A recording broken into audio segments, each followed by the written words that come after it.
Friends, welcome to current affair funda. आज हम इस वीडियो में एसएससी एमटीएस का एक प्रीवियस ईयर का क्वेश्चन पेपर सॉल्व करेंगे जो कि 2011 का क्वेश्चन पेपर है।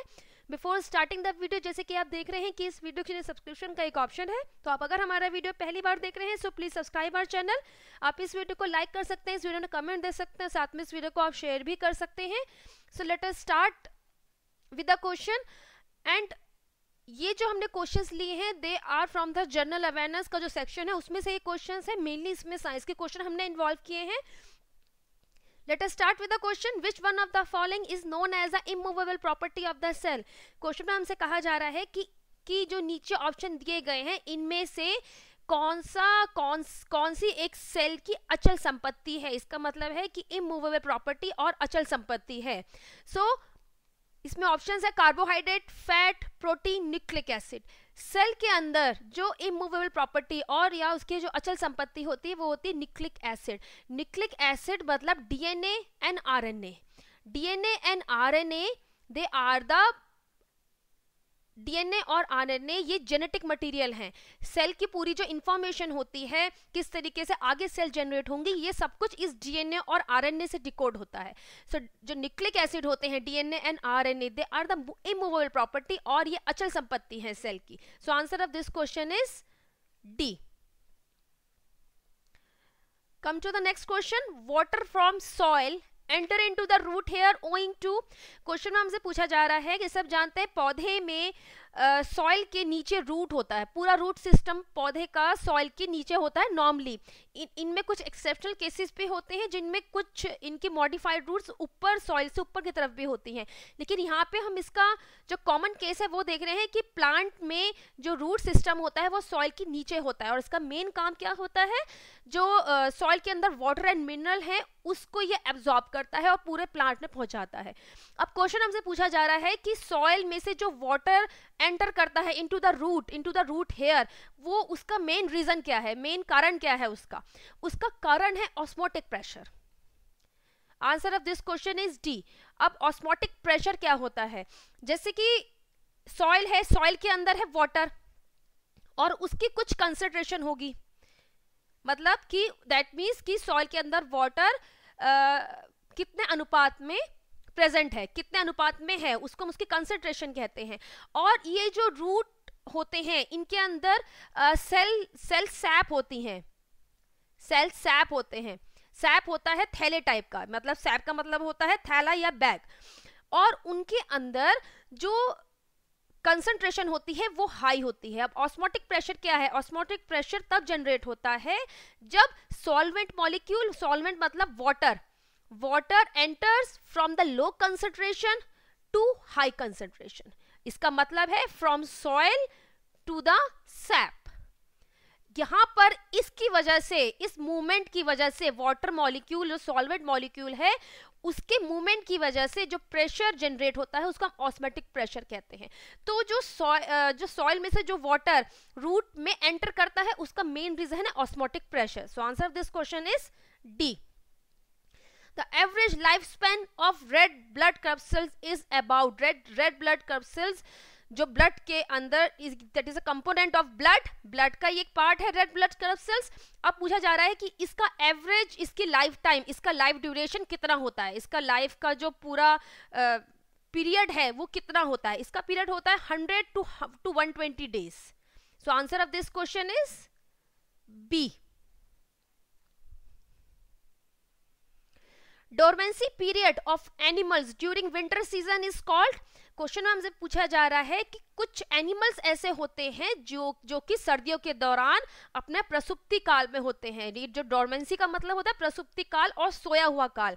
जैसे आप जानते हैं कि जो लिजर्ड्स होती हैं और स्नेक्स होते हैं they are cold blooded animal. इनका जो ब्लड का category that means they have the cold blood, और उसकी वजह से क्या होता है कि विंटर सीजन में वो कुछ टाइम के लिए, जब तक विंटर सीजन रहता है तो वो प्रसुप्ति काल में होते हैं, दैट मीन्स सोए हुए काल में होते हैं। उसको हम क्या कहते हैं, उसको हम कहते हैं hibernation. So answer of this question is B. The angle at which a cricket ball should be hit to travel maximum horizontal distance. Question में हमसे पूछा जा रहा है कि ये मान लीजिए कि एक क्रिकेट बॉल आई, तो एक क्रिकेट बॉल को किस तरीके से, दैट मीन्स वो the angle at which a cricket ball should be hit, वो किस एंगल पे हिट होगी जिसकी वजह से वो मैक्सिमम हॉरिजॉन्टल डिस्टेंस ट्रेवल करेगी। इसका मतलब है, इसको आप इस तरीके से समझिए, ये जो क्वेश्चन है ये प्रोजेक्टाइल मोशन में से है। अब अगर कोई बॉल इस तरीके से हिट हो रही है एंड ये मान लीजिए इस तरीके से वो हिट हुई, अब हमसे जो पूछा जा रहा है वो ये एंगल पूछा जा रहा है, that angle theta, that means, और ये जो डिस्टेंस है जो हमसे पूछा जा रहा है वो है maximum horizontal distance. Maximum horizontal distance cover करने के लिए ये एंगल थीटा क्या होगा, दैट इज द क्वेश्चन, कि किस तरीके से वो बॉल को हिट किया जाए, किस एंगल पे वो हिट हो रही है जिसकी वजह से वो मैक्सिमम हॉरिजॉन्टल डिस्टेंस, इसका मतलब है आर, वो जो डिस्टेंस कवर हो रहा है, हॉरिजॉन्टल डिस्टेंस होता है मींस क्षैतिज, कि क्षैतिज के साथ क्या एंगल वो मेड करेगा जिसकी वजह से मैक्सिमम डिस्टेंस कवर करेगी ball. So answer this question is 45 degree with horizontal. Horizontal का मतलब होता है क्षैतिज, और इसको सॉल्व करने के लिए इसका एक फॉर्मूला है, वो फॉर्मूला है R. R is a maximum distance, इसका फॉर्मूला है u square divided by g. U is a initial velocity, जिस वेलोसिटी के साथ वो बॉल आके टकराई है। G is a acceleration due to gravity into sine 2 theta. अब ये जो आप देख रहे हैं ये साइन 2 थीटा, ये जो है ये इसका डिसाइडिंग फैक्टर है, मींस इसके ऊपर डिपेंड करेगा। तो यहाँ पे हमसे थीटा पूरा मींस पूछा जा रहा है, और जिस उस थीटा के लिए ये जो मैक्सिमम डिस्टेंस है, दैट मींस ये आर है, ये मैक्सिमम होगा। ये मैक्सिमम तब होगा जब साइन 2 दैट मींस जो साइन 2 थीटा होगा वो इक्वल टू 1 होगा। इसका मतलब है साइन 2 थीटा अगर हम 45 डिग्री रखें तो 45 डिग्री इंटू 2 हो जाएगा 90 डिग्री, और जानते हैं कि जो साइन 90 डिग्री की वैल्यू होती है वो इक्वल टू 1 होती है। सो देयरफॉर 45 डिग्री पर वो बॉल जब हिट होगी तो वो maximum horizontal distance, that means अधिकतम क्षैतिज डिस्टेंस वो कवर करेगी। So answer this question is B. The maximum number of geostationary satellites needed for uninterrupted global coverage is। Question हमसे पूछा जा रहा है कि what is the maximum number of geostationary satellite needed for uninterrupted global coverage। Answer of this question is 3। Jio stationery satellite क्या होते हैं? जियो stationery satellite होते हैं दैट मीन्स वो सैटेलाइट जो अर्थ के चारों तरफ रिवॉल्व कर रहे हैं, बट उनकी एक खासियत है, उनका जो वेलोसिटी है, जो स्पीड है वो बिल्कुल अर्थ के बराबर है, उनकी जो ऑर्बिटल पीरियड है वो बिल्कुल अर्थ के इक्वल है, इवन जो उनका डायरेक्शन है वो भी अर्थ के बराबर है। अर्थ अपने एक्सिस किस तरह रोटेट करती है? जो अर्थ का रोटेशन होता है वो होता है वेस्ट टू ईस्ट, और ये जियो स्टेशनरी सैटेलाइट भी वेस्ट टू ईस्ट ही रोटेट करते हैं। दैट मीन्स कि उनकी स्पीड भी अर्थ के जो अर्थ की रेवोल्यूशन स्पीड है उसी के बराबर है, साथ में जो उनका डायरेक्शन है वो भी वेस्ट टू ईस्ट है, उनका ऑर्बिटल पीरियड भी सेम है, उनको हम जियो स्टेशनरी सैटेलाइट कहते हैं। सो ग्लोबल कवरेज के लिए, दैट मीन्स पूरे ग्लोबल कवरेज के लिए, बिना रुकावट ग्लोबल कवरेज के लिए कितने सैटेलाइट्स की जरूरत है? इस तरीके से जियो stationery satellite. So answer of this question is 3 Jio stationery satellite जरूरी है for the uninterrupted global coverage. So answer of this question is A. The best conductor of electricity among the following is, इनमें से सबसे ज्यादा electricity को, current को अपने अंदर से कौन प्रवाहित होने दे सकता है, उसको हम कंडक्टर कहते हैं। जो इजीली अपने अंदर से इलेक्ट्रिसिटी को पास होने देगा उसको हम बेस्ट कंडक्टर कहते हैं। सो answer of this question is silver. Silver is a best conductor of electricity among these 4 option. In 4 option में से कॉपर, आयरन, एल्यूमिनियम, सिल्वर, इसमें से सिल्वर ऐसा है जो इलेक्ट्रिसिटी का सबसे अच्छा चालक है। So answer of this question is D. Breeding and management of बीज इज नोन एज।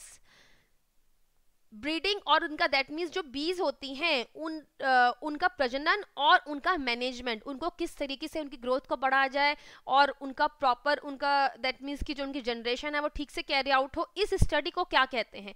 इस स्टडी को कहते हैं apiculture.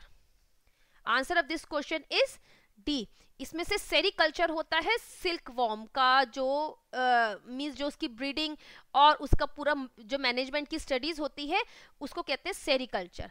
Silviculture is a branch of forestry, forestry की ये एक ब्रांच है। Pisciculture is the management of the breeding of fishes, ये फिशेज के रिगार्डिंग स्टडीज जो होती है ये उसकी ब्रांच है, उसको कहते हैं pisciculture. So answer of this question is D. The vitamin necessary for blood coagulation is, blood coagulation के लिए, ब्लड कोगुलेशन होता है जब कभी चोट लग जाती है तो आप जानते हैं कि विद इन 2 मिनट के अंदर ब्लड का एक थक्का जम जाता है, दैट मीन्स ब्लड वहां पे जम जाता है और ब्लड का फ्लो रुक जाता है, उसको कहते हैं ब्लड कोगुलेशन। और कौन सा विटामिन इसके लिए जरूरी है, उसके लिए विटामिन के नेसेसरी है, इसके लिए बहुत जरूरी है ब्लड कोगुलेशन के लिए। So answer of this question is C. Which one of the following element is used in the manufacture of fertilizer? Fertilizers जैसे आप जानते हैं जो उर्वरक होते हैं जिनको हम उर्वरक कहते हैं, और वो फसलों में उनके प्रोडक्शन को, उनके उत्पादन को बढ़ाने के लिए सॉइल में उनको मिलाया जाता है। अब इसमें से पूछा जा रहा है कि ये जो 4 एलिमेंट गिवन है, fluorine, potassium, lead and aluminium, इसमें से कौन सा एलिमेंट ऐसा है जो कि इनके उत्पादन में मदद करता है उर्वरक के? सो answer this question is potassium, उसका सिंबल है के। That potassium is used in the manufacture of fertilizer, fertilizer के उर्वरक के उत्पादन में इसका इस्तेमाल किया जाता है। So answer of this question is B.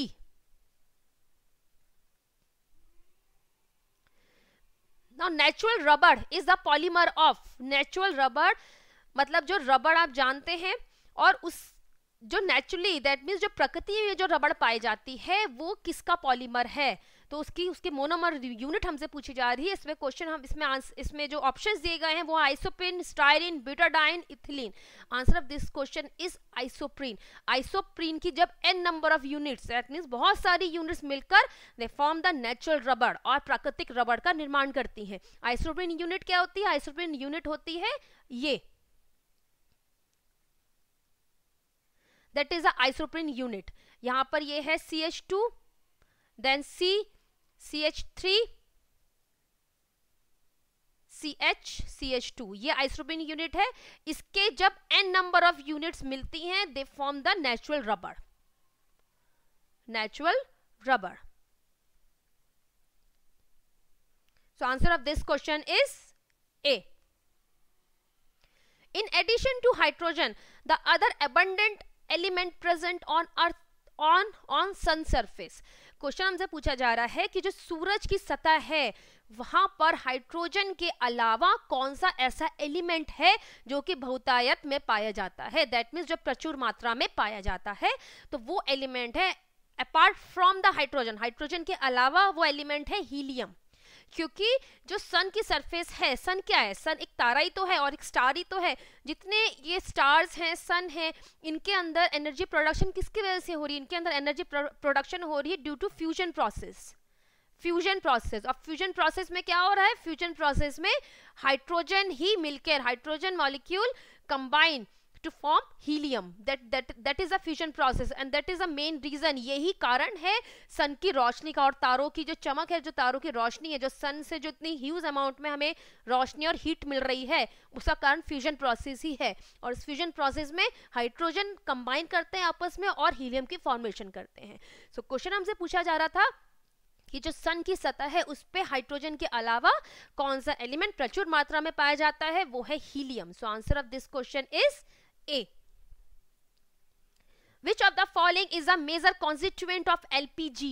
जैसे आप जानते हैं कि LPG का जो फुल फॉर्म है वो है liquefied petroleum gas.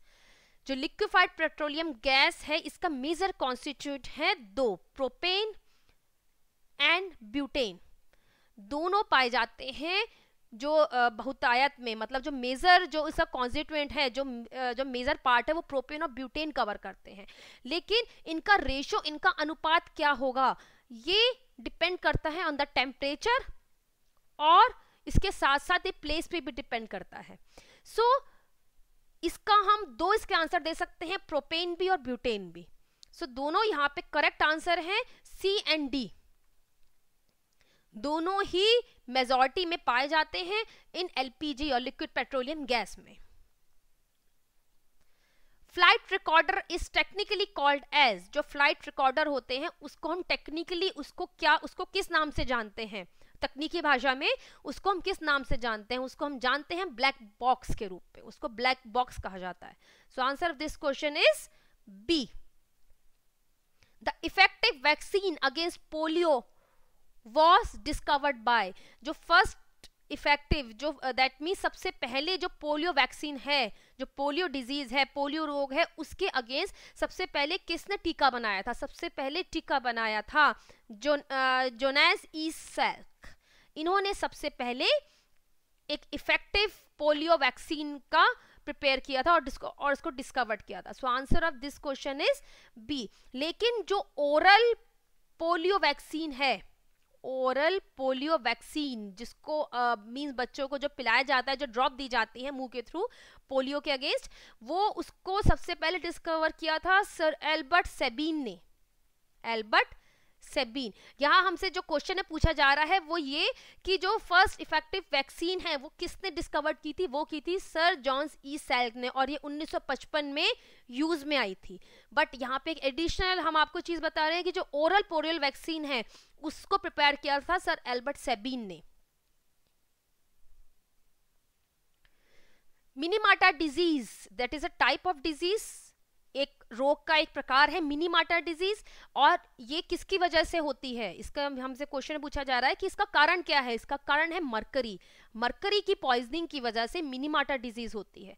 So answer of this question is a. Ozone layer is present in, ozone layer, जैसे कि हमसे क्वेश्चन में यहां पूछा जा रहा है कि ओजोन लेयर कहां प्रेजेंट होती है, एटमॉस्फेयर की किस लेयर में ओजोन लेयर प्रेजेंट होती है? ओजोन लेयर प्रेजेंट होती है into the stratosphere layer. Stratosphere layer में ओजोन लेयर प्रेजेंट है। Answer of this question is B. Ozone layer का काम क्या है? जैसे कि आप जानते हैं कि जो सन से जो हार्मफुल यूवी रेज आ रही हैं उसको ये ओजोन लेयर हम तक पहुंचने नहीं देती, तो एक तरीके से फिल्टर का काम करती है, और ये प्रेजेंट होती है into the stratosphere zone of atmosphere. Atmosphere के स्ट्रेटोस्फेयर लेयर में ओजोन लेयर प्रेजेंट है। So answer of this question is B.